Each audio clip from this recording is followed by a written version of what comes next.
علیک یا نبی اللہ الصلاة والسلام علیک یا نبی اللہ وعلی آلک و اصحابک یا نور اللہ وعلی آلک واصحابک یا نور اللہ نویت سنت الاعتکاف۔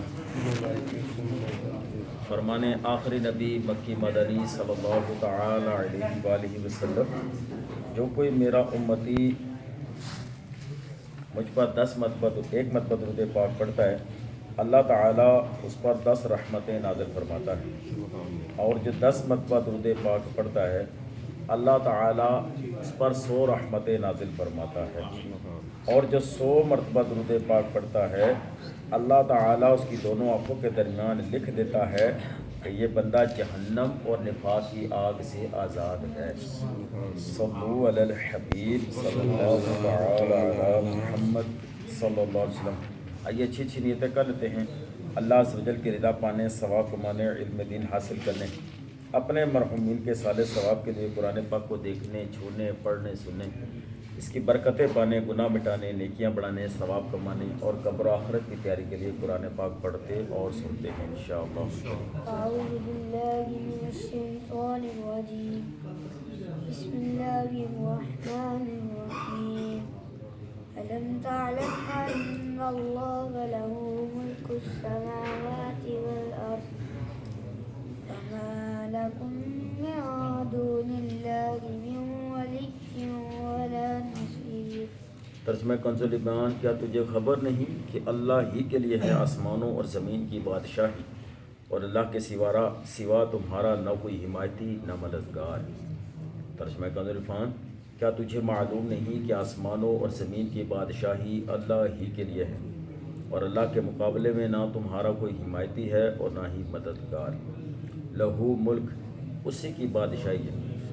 اللہ تعالیٰ کو اختیار ہے کہ وہ اپنے ملک میں جو چاہے جب چاہے قانون جاری کرے۔ جب کائنات میں تبدیلی ہوتی رہتی ہے، دن جاتا ہے اور رات آتی ہے، اور سارے جہان میں ہر طرح تبدیلی ہوتی رہتی ہے، تو شرعی قانون میں بھی تبدیلی ہو سکتی ہے، اور یہ تبدیلی مخلوق کی مصلحت کی وجہ سے ہے۔ من دون اللہ، اللہ کے مقابلے میں، اللہ تعالیٰ کے مقابلے میں کوئی کسی کی مدد نہیں کر سکتا۔ ہاں، اللہ تعالیٰ کی اجازت اور اختیار دینے سے مدد ہو سکتی ہے۔ قرآن و حدیث میں اس کی کئی مثالیں موجود ہیں، جیسا کہ حضرت عیسیٰ علیہ السلام بیماروں، کوڑیوں اور نابیناؤں کی مدد کرتے تھے۔ فرشتوں نے غزوہ بدر اور غزوہ حنین میں مسلمانوں کی مدد کی۔ حضرت سلیمان علیہ السلام کے وزیر نے تخت بلقیس لا کر مدد کی۔ نبی کریم صلی اللہ علیہ وسلم نے سینکڑوں مرتبہ صحابہ کرام علیہ رضوان کی کھانے پینے، بیماریوں اور پریشانیوں میں مدد کی۔ حضور غوث پاک رضی اللہ تعالیٰ عنہ اور اولیاء کرام رحمۃ اللہ علیہ کی مدد کرنا لاکھوں لوگوں کے تجربات اور تواتر سے ثابت ہے۔ أم تريدون أن تسألوا رسولكم كما سئل موسى من قبل ومن يتبدل الكفر بالإيمان فقد ضل سواء السبيل۔ ترجمہ کنز الایمان، کیا یہ چاہتے ہو کہ اپنے رسول سے ویسا سوال کرو جو پہلے موسیٰ سے ہوا تھا، اور جو ایمان کے بدلے کفر لے وہ ٹھیک راستہ بہہ گیا۔ ترجمہ کنز العرفان، کیا تم یہ چاہتے ہو کہ تم اپنے رسول سے ویسے ہی سوال کرو جیسے اس سے پہلے موسیٰ سے کیے گئے، اور جو ایمان کے بدلے کفر اختیار کرے تو وہ سیدھے راستے سے بھٹک گیا۔ کما سئل موسیٰ، جیسے موسیٰ سے سوال کیا گیا۔ اس آیت کی تفسیر یہ ہے کہ یہودیوں نے نبی کریم صلی اللہ علیہ وسلم کی بارگاہ میں عرض کیا، جس طرح حضرت موسیٰ علیہ السلام توریت لے کر آئے تھے، اسی طرح آپ بھی ہمارے پاس ایک ہی مرتبہ سارا قرآن لے آئیں۔ بعض نے یوں کہا کہ ہم آپ پر اس وقت تک ایمان نہیں لائیں گے جب تک آپ اللہ تعالیٰ اور فرشتوں کو ہمارے سامنے نہیں لاتے۔ ان سوالات کے جواب میں ان سے فرمایا گیا، کیا تم یہ چاہتے ہو کہ تم اپنے رسول محمد مصطفیٰ صلی اللہ علیہ وسلم سے ویسے ہی سوال کرو جیسے محمد مصطفیٰ صلی اللہ علیہ وسلم سے پہلے حضرت موسیٰ علیہ السلام سے کیے گئے تھے؟ اے یہودیو، جب میرے حبیب صلی اللہ علیہ وسلم کی نبوت کا درست ہونا دلائل اور معجزات سے ثابت ہو چکا، تو پھر ایسے لا یعنی سوال کر رہے ہو؟ اور اے ایمان والو، بے شک یہودی دھوکے باز اور تم سے حسد کرنے والے ہیں۔ اور ان کی تمنا یہ ہے کہ مسلمان کسی نہ کسی مشکل میں مبتلا ہو، لہٰذا ان کی کوئی ایسی بات قبول نہ کرو جو بظاہر نصیحت لگ رہی ہو، اور یاد رکھو کہ جو ایمان کے بدلے کفر اختیار کر کے اپنے دین سے پھر گیا تو وہ سیدھے رستے سے بھٹک گیا۔ دوسری تفسیر یہ ہے کہ کفار مکہ نے حضور پر نور صلی اللہ تعالی علیہ وآلہ وسلم کی خدمت میں عرض کیا کہ آپ سارا قرآن ایک ہی مرتبہ لے آئیں۔ کسی نے کہا اللہ تعالیٰ اور فرشتے ہمارے سامنے اعلانیہ آ جائیں، کسی نے کہا کہ کوئی صفا کو سونے کا بنا دیں۔ ان سوالات کے جواب میں ان سے فرمایا گیا کہ تم ابھی اپنے رسول محمد مصطفیٰ صلی اللہ تعالی علیہ وآلہ وسلم سے اسی طرح کا فضول سوال کر رہے ہو جس طرح ان سے پہلے حضرت موسیٰ علیہ السلام کی قوم نے ان سے کہا تھا کہ ہمیں اعلانیہ خدا دکھا دو، حالانکہ آیات قرآنیہ کے نزول کے بعد دوسری نشانیوں کا مطالبہ کرنا سیدھے راہ سے بھٹکنا ہے۔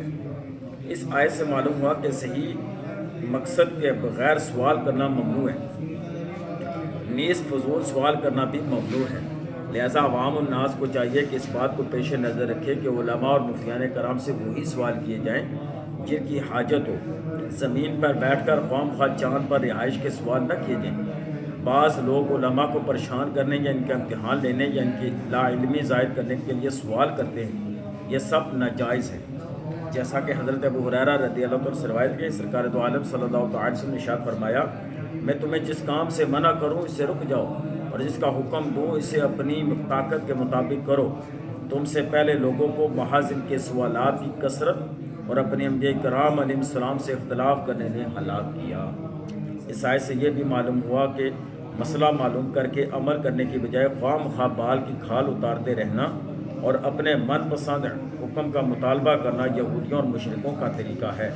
ہمارے معاشرے میں بھی لوگوں کی ایک تعداد ایسی ہے جن کی یہ خواہش ہوتی ہے کہ معاملات یا عبادات میں جو صورت انہیں درپیش ہے اس میں فتویٰ ان کی مرضی اور پسند کے عین مطابق ملے، اور اگر انہیں کہیں سے کوئی ایسی دلیل مل جاتی ہے جو ان کے مقصد و مفاد کو پورا کر رہی ہوتی ہے تو وہ اسی پر اڑ جاتے ہیں، اگرچہ اس کے خلاف ہزار دلائل موجود ہوں، لیکن وہ چونکہ ان کے مراد کے خلاف ہوتے ہیں اس لیے انہیں قبول کرنے پر تیار نہیں ہوتے، اور ان کے بارے میں طرح طرح کی الٹی سیدھی تعویلیں پیش کرنا شروع کر دیتے ہیں۔ اللہ تعالیٰ ایسے لوگوں کو ہدایت عطا فرمائے، آمین بجاہ نبی الامین صلی اللہ تعالی علیہ وآلہ وسلم۔ صلو علی الحبیب صلی اللہ تعالی علی محمد صلی اللہ علیہ وسلم۔ ام المومنین حضرت سیدنا عائشہ صدیقہ رضی اللہ عنہ فرماتی ہیں کہ حضرت سیدنا حمزہ بن عمر اسلمی رضی اللہ تعالی عنہ بہت روزے رکھا کرتے تھے۔ انہوں نے تاجدار رسالت شہنشاہ نبوت بہکر جود و سخاوت صلی اللہ تعالی وسلم سے دریافت کیا، سفر میں روزہ رکھوں؟ آپ صلی اللہ علیہ وسلم نے ارشاد فرمایا، چاہے رکھو چاہے نہ رکھو۔ حضرت سیدنا ابو سعید خدری رضی اللہ عنہ فرماتے ہیں 16ویں رمضان المبارک کو سرور کائنات شاہ موجودات صلی اللہ علیہ وسلم کے ساتھ ہم جہاد میں گئے، ہم میں بعض نے روزہ رکھا اور بعض نے نہ رکھا، نہ تو روزہ داروں نے غیر روزہ داروں پر عیب لگایا اور نہ انہوں نے ان پر۔ حضرت سیدنا انس بن مالک کعبی رضی اللہ عنہ سے روایت ہے کہ مدینہ کے تاجدار غریبوں کے غمگسار صلی اللہ تعالی علیہ وسلم کا فرمان خوشگوار ہے، اللہ عز و جل نے مسافر سے آدھی نماز معاف فرما دی، یعنی 4 رکعت والی فرض نماز 2 رکعت پڑھے، اور مسافر اپنے دودھ پلانے والی اور حاملہ سے روزہ معاف فرما دیا کہ اجازت ہے اس وقت وہ رکھے نہ رکھے، بعد میں وہ مقدار پوری کر لیں۔ صلو علی الحبیب صلی اللہ تعالی علی محمد صلی اللہ علیہ وسلم۔ اللہ کی بارگاہ میں دعا جو سیکھا سو عمل کرنے دوسروں تک پہنچانے کی توفیق عطا فرمائے، آمین۔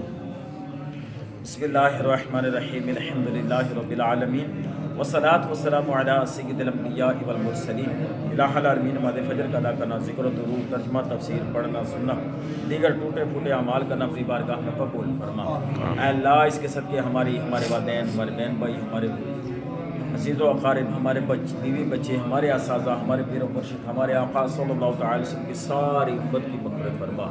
اے اللہ اشرائے رحمت، تیری رحمت چھما چھم برساتا ہوا ہم سے رخصت ہو گیا، اور اشرائے مغفرت جاری ہے۔ آج اس کا 15واں روزہ ہے، آدھا گزر چکا، اللہ غفلت میں گزرا، اے اللہ تیری رحمتوں کے پروانے چھما چھم برس رہے ہیں، بٹ رہے ہیں، گناہ گاروں میں تیری مغفرتیں تقسیم ہو رہی ہیں۔ اللہ ہم گناہ گاروں پر بھی اپنی شفقت فرما، اے اللہ ہم گناہ گاروں کو بھی اپنی مغفرت سے ہمکنار فرما، اے اللہ ہمیں رحمت اپنے محبوب کے صدقے ہماری مغفرت فرما دے۔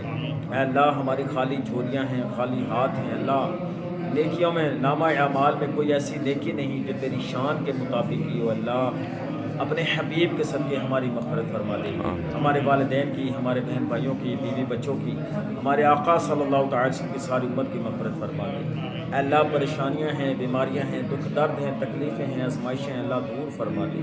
طرح طرح کی پریشانیوں میں، آزمائشوں میں دور فرما۔ اے اللہ روزی روزگار میں برکت عطا فرما، اپنے سوا غیروں کی محتاجی سے محفوظ فرما۔ الہ العالمین ہمارے مریضوں کو شفا عطا فرما، ہمارے جتنے مرحومین ہیں یا اللہ سب کی مغفرت فرما۔ الہ العالمین محبوب کا واسطہ ہمارے ملک پاکستان کی اور عالم اسلام کی خیر فرما، اس ملک کے چپے چپے کی حفاظت فرما، ملک میں بسنے والوں کی حفاظت فرما، دہشت گردوں اور دہشت گردی سے اس ملک کو محفوظ فرما۔